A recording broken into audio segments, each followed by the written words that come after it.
Hi, I'm Dr. Charlene Walters, author, business and branding mentor, trainer, as well as your host for Launch, a business talk show for anyone who wants to launch their business, their career, or their life.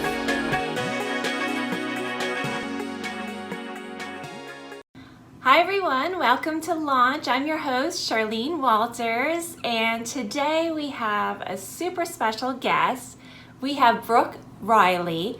She is the CEO and founder of Re-Fabbed. She's a blogger, she's a mom, and so much more. Welcome to the show, Brooke. Thank you so much. I'm happy to be here. I am so glad you're here. Can you tell us a little bit more about you?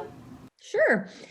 Like you said, I'm a blogger, I'm a mom, I'm a wife, just all kinds of things rolled up into one. I'm a child of God. That's very important to me in my business and in my life in general. 37-year-old country girl from Western Kentucky that loves to DIY, decorate, travel, and just live life to the fullest. And thankfully, I was able to make a career out of that and turn my passion into a career. So it's been an awesome journey, and I can't wait to share more about it today. That is so cool, and it's always wonderful when we can turn our passion into a business. It makes work that much more fun, makes us want to get up and get going every day. Can you tell us just a little bit more about Re-Fabbed and how you came up with that name? Yeah. Okay, so Re-Fabbed has been around for 6 years. We just had our 6-year anniversary. And it started in 2015 with just honestly just an idea. I didn't know what it would become. I didn't know what all it could morph into or would morph into, but I knew I loved to decorate. I knew I loved to change something old into something new. I knew I loved to paint and renovate and just all these things rolled into one. That was just something I just loved to do. That was just a hobby. Yes. And after several instances and things that came up during my corporate job, career, whatever, I just realized that I was made for something more. I needed to step out and do something for myself. Yes. And honestly, the Lord had just been kind of tugging on my heart and kind of just changing some things within me, helping me realize that my passions and the things that I just looked at as little hobbies that I enjoyed and was good at, but didn't think anything about, could actually be something that could turn into a career for me. And so as I started doing that and as I started playing around with it more, I decided to start a business with it. I decided to start a blog. I didn't know what a blog was. I didn't read blogs. I didn't know how to blog. I didn't know how to start a website, nothing, y'all, for real. And I started looking into it and I'm like, I'm going to do this. I'm going all in. And so I decided to start a DIY decorating blog and just share my ideas with the world and write about it and tell a story because I love to tell a good story. And so when I started that, I was trying to think of a name. I was trying to think what would be a good, catchy, short name that has meaning. And I came up with Re-Fabbed, clearly because of refabbing furniture and stuff like that. But also, it was twofold because I thought if this moves into something bigger down the road, I want this name to go with that. I don't want it to just be for one thing specific. So I'm kind of proud of myself that I was thinking ahead at that point. You were. And so I was like, the name Re-Fabbed, clearly it means changing a piece of furniture or a home into something bigger and better. But also that's what God did for me in my life. He took me and he sanded me down and he made me new again. And he refabbed me as a person. He refabbed my life. And that is truly what I stand for in everything that I do. So the name is just twofold. It's about my life in general and how you can do that for anybody else. And then it's also about what I do for a home, what I do for a piece of furniture, what I do for an old antique that's been sitting in a junk store, so it just kind of was twofold and encompassed everything that I stand for as a whole. And it was a catchy little name that people could remember. So that's kind of how I came up with that. That is awesome. And, it's great that your life has been refabbed too in so many ways. I think that's the norm for entrepreneurs. How has your life changed since you started this business? Wow. Honestly, Man, that's a question that I could talk about all day. 6 years ago when I started this, I was in a corporate job, got there at 7 o'clock, left at 4:30, had two very young kids. They were 1 and 3 at the time when I started Re-Fabbed. And I was just burning the candle at both ends, like so many of us. I was trying to be the best mom I could be. I was trying to perform all my duties at work and be all I needed to be there. I was trying to be a wife and just all the things. And I was literally stressed out to the max. I was overwhelmed. I felt like I wasn't living my purpose.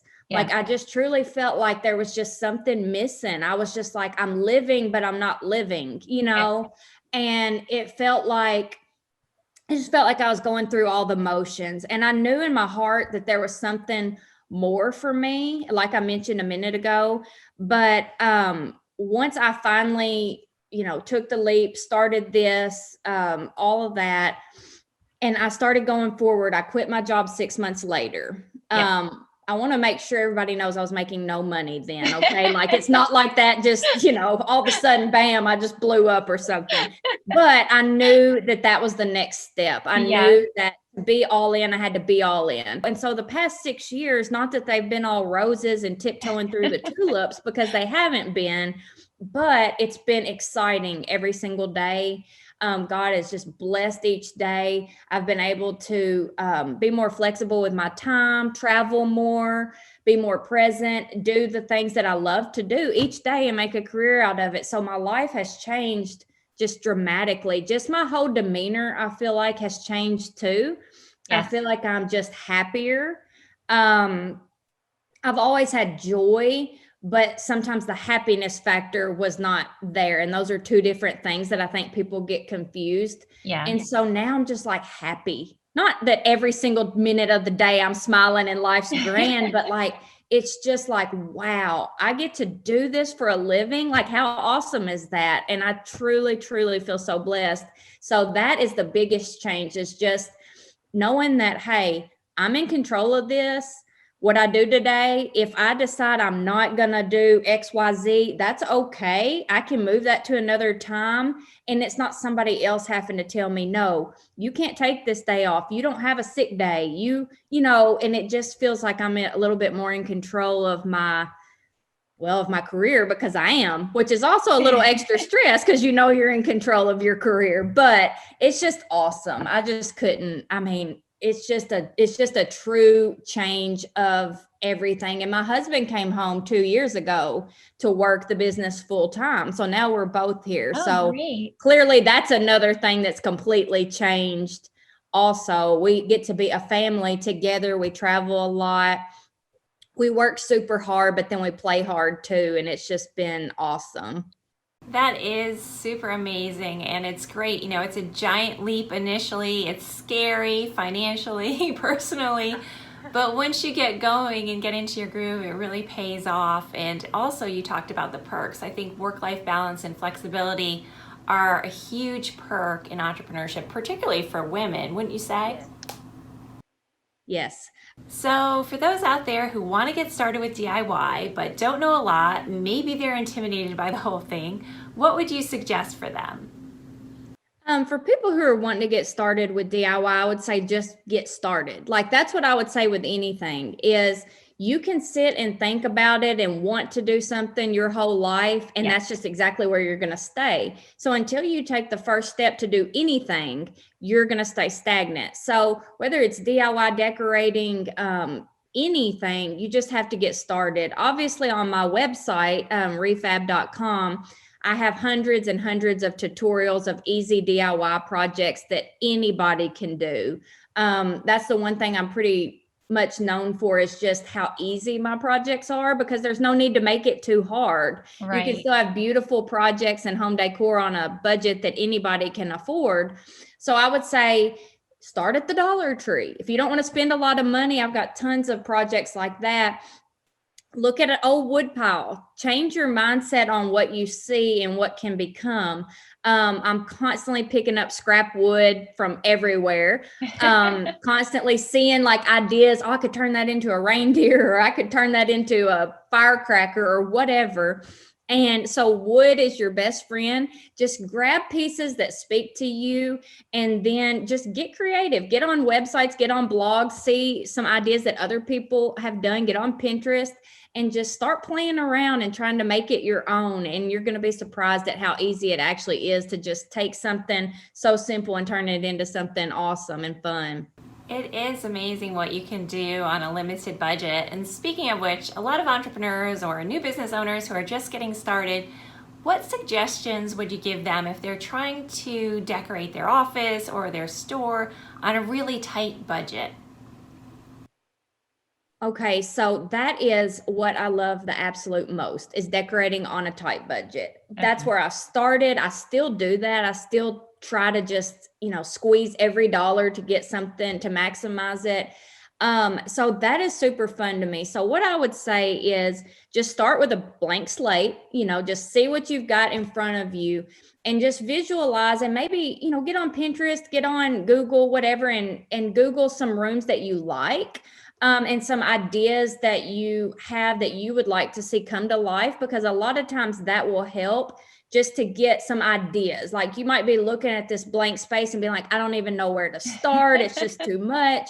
So if you can like Google or get on Pinterest and find some rooms that inspire you, or even like go to showrooms and stuff like that and just snap pictures of displays that you like, even, stuff like that, then pull together and kind of realize what your style is, what you actually gravitate towards and what you like, and then take that idea and start looking for ways to replicate that in your own way on a budget.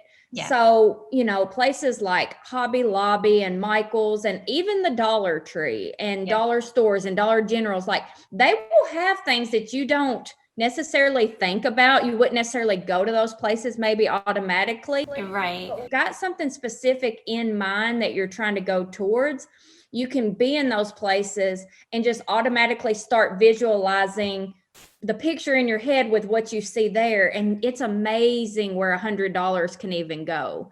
And then, reading blogs and DIYing some things yourself and stuff like that.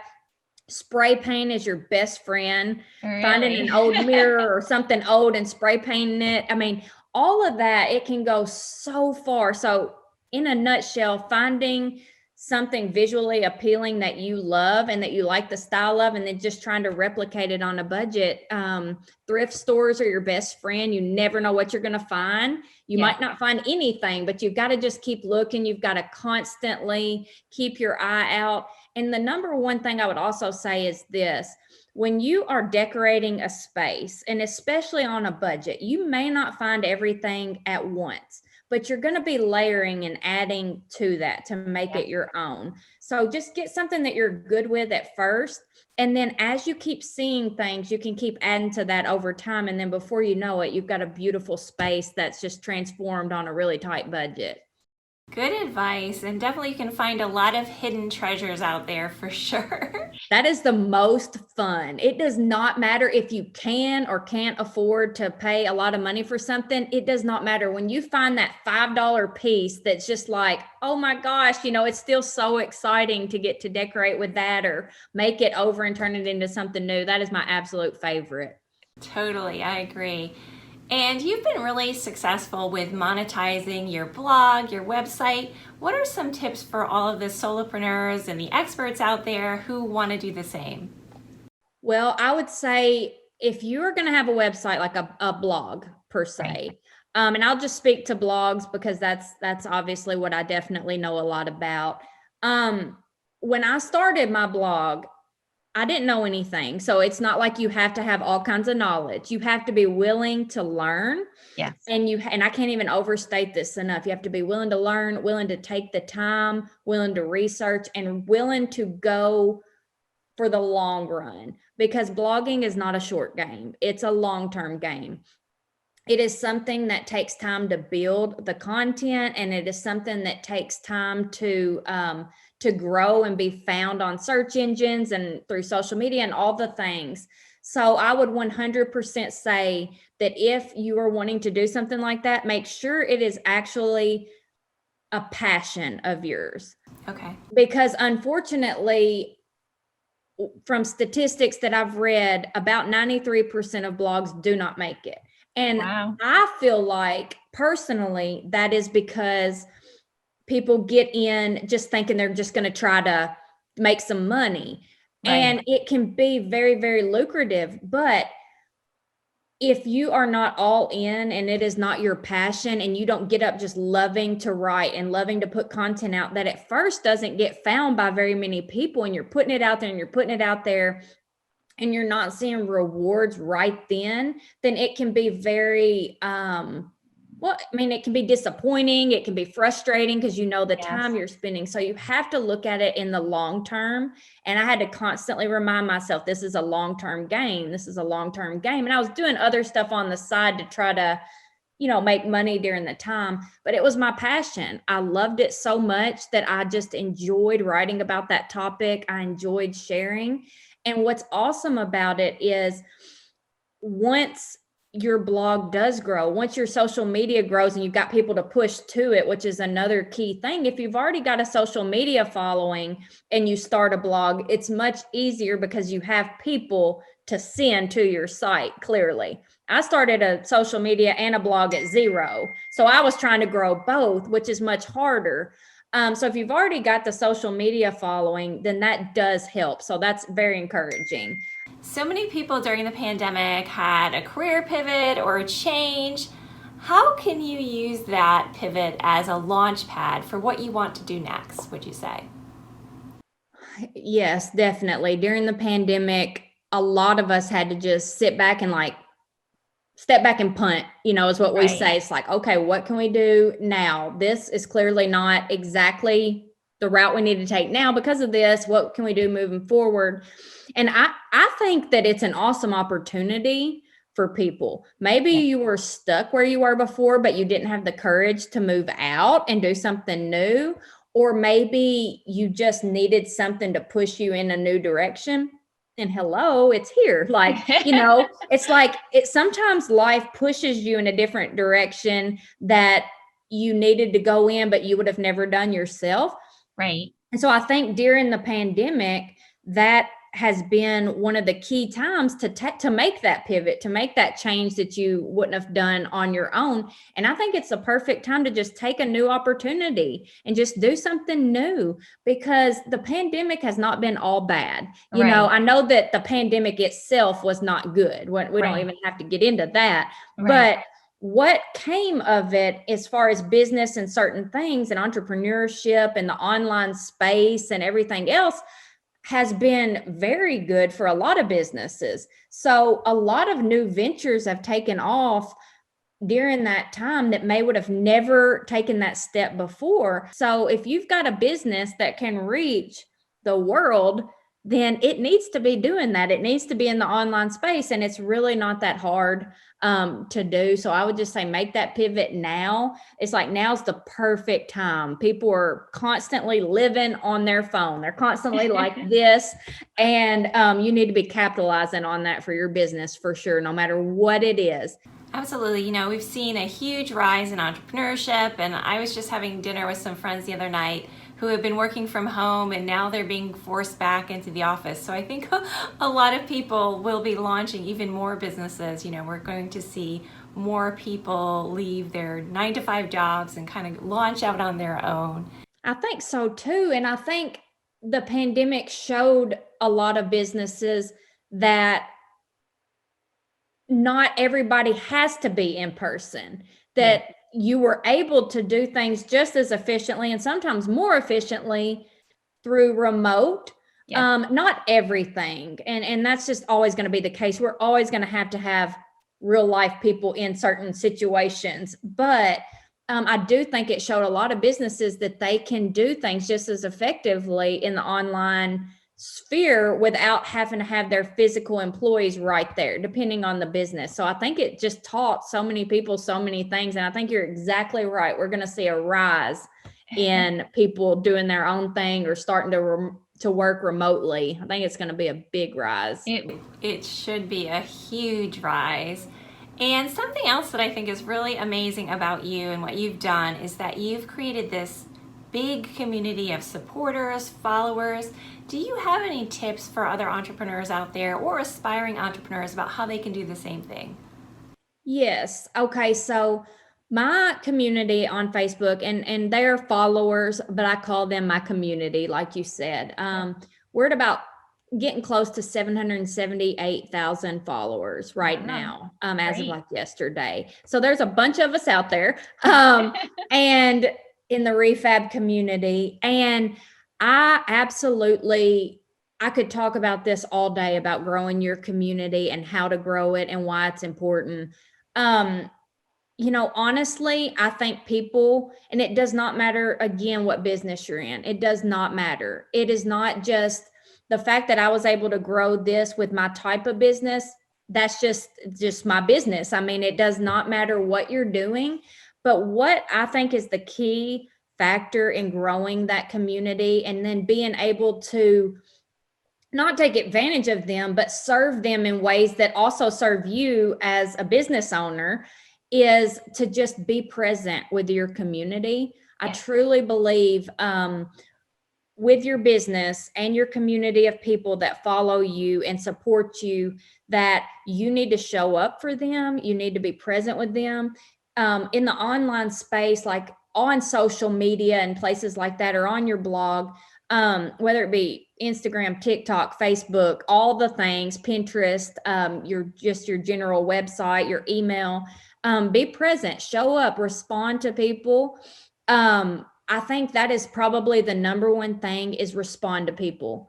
When I started my business 6 years ago, I said, if somebody comments on one of my posts, I'm going to respond back. If they took the time out of their day to say something to me and respond to one of my posts, which helps me to grow my social media and helps me in the algorithm and all the things, and then I'm going to respond to them. Well, that was easier to say when I had, 1,000 followers and I didn't get as many comments, but I've stuck to that. I've always tried my very hardest to respond to as many people as I possibly can, to have that personal connection. People want that personal connection. They want that authenticity. They want to feel like you're real and that you're a real person. People buy from people. And that's going to be what sets your business apart from any other business, is that personal connection that you have with your followers, your customers. And I think that's what's made Re-Fabbed and the Re-Fabbed Boutique such a success, is because we connect with them on such a deep level. We feel like we're family with them. They feel like they're family with us. They share their life with us. We share our life with them. It's not all business. Right. I can get on there and just chat about whatever, and they show up and they want to know because they feel so connected to me. And that's also through live video. I do a lot of live video, and I highly recommend that in my coaching group all the time. I tell all the people in my coaching group, I coach 2,000 people monthly on how to grow and maximize in the online space, no matter what their business is. And I tell them this same thing, like, go live. Even if it's uncomfortable, you'll get more comfortable with it over time. Right. And that is how you are connecting face to face. You might not meet most of these people ever in person, but you're having that interaction with them, maybe through a Facebook Live, and they get to know you, and then they want to show up for you because they feel so connected to you as an individual. And they're not necessarily looking at you like a business. They're looking at you like a person. And then when you offer something, because you know them so well, because you've gotten to know them, then you know what to serve them with and what to offer them that may come in the form of a sale. And they're ready to buy because you read your audience enough that you knew what they wanted and what you could offer them. And so you're doing them a favor. You're serving them, and then they're there to buy because they know, like, and trust you so well that that's just a given. So it's just give and take, and it's just building that community of people that feel like family, getting to know them, being raw, being authentic with them, not trying to be something you're not, Yeah. not being salesy all the time. And it just comes natural. I agree. It has to be a two-sided relationship for sure. Otherwise, it won't get very far. It won't. No. If they think you're just selling to them all the time and you're just using them to make money, listen, they can see right through that all day, every day. Nobody wants that. Yes, that is so true. I am going to switch things up a little bit here. I like to play this fun game on my show. It's called If You Tell Me Yours, I'll Tell You Mine. So I'm going to ask you a few questions, Brooke. So first question, how often do you work from your couch? Oh, actually, maybe about once a week. I don't work from my couch that often. I will fall asleep if I sit down on my couch. I'll just be completely honest with that. If I ever sit down like in a comfortable position, I'm asleep. So I have to be like in a chair or something. So I actually don't work a whole lot from my couch. I know. I don't really either. Every once in a while though I do, and I'm still doing the same thing, but it just feels like I'm playing hooky or something. Exactly. Like a relaxing change of scenery. Okay, next question. What's the first thing you drink in the morning when you wake up? Coffee. 100%. I'm like, huh? And then I go straight to my coffee maker and make coffee with lots of cream and sugar. I make tea in the morning, and I absolutely need that tea before I do anything else. I need a tea. Cannot go on without caffeine. No, gosh, no, not at all. Coffee first thing, absolutely 100% all day, every day. Next question. Do you love or hate surprises?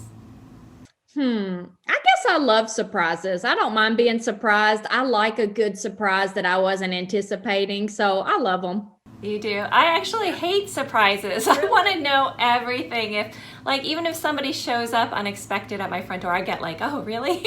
Well, now, yes. Now, but okay, so I guess I'm kind of that way too. Like, I'm thinking like a surprise party or something. I'm like, well, yeah, so that would be nice. But surprise visitors, I'm like that. I'm like, I just like to prepare for them coming. Yes. So yeah, I'm about half and half. I guess it depends on what the surprise. I guess it does, right? If it's a nice gift or something, we'll take it. But otherwise, call for. Yes. What about? Do you prefer hot dogs or hamburgers? Probably a good cheeseburger. Okay. So neither. No, I guess if it's out of hamburgers and hot dogs, but I also like a good cheeseburger. But a ballpark hot dog is the best. They are really good. I like I'm definitely a hamburgers and fries kind of girl. I could live on that if there weren't any calorie consequences. Yeah. Don't you wish there was no calorie consequences? I do. I really wish there weren't any. It would be so much nicer in life. Next question. What's the hardest class you ever took? Honestly, the hardest class I ever took was in college, and it was COM 409. Okay. I was an organizational communication minor, and it was all public speaking. And at that point in my life, that was my biggest fear, was public speaking. And that's why I took the class, was to try to overcome it. That's why I even did my minor in general, was to overcome that fear. But when I was in that class, it was still my biggest fear in the world. So every time I had to make a speech, it was like the most nerve-wracking thing ever. That was by far the hardest class I ever. See, and look at you now in interviews and stuff. You just have to do it scared. That's what I always say. You got to do it scared. You do. My worst class ever was statistics. I still think about that course with dread. Do not like statistics. No fun. No fun at all. What's your most used emoji? Probably that little sideways laughing face, where it's like not the one that's crying. It is crying, but it's the sideways one that's like, I don't know how to explain it. That one and the one with the big eyes that's like, OMG. I use those two a lot. I like those. I use a heart a lot and a smiley face. I think I'm always laughing and smiling about something, which is a good way to be, I guess, particularly in business, right? Yes. So we are coming to the end here, Brooke, and it's been so much fun. Thank you so much for joining us. Where can the audience find out more about you? They can go to my blog, refabbed.com. That is re-fabbed.com. Or on social media. I'm Re-Fabbed on Facebook, Re-Fabbed on Instagram, and all the places. So they can find me any of those places. Awesome. So everybody be sure to check Brooke out. And until then, we'll see you next time on Launch.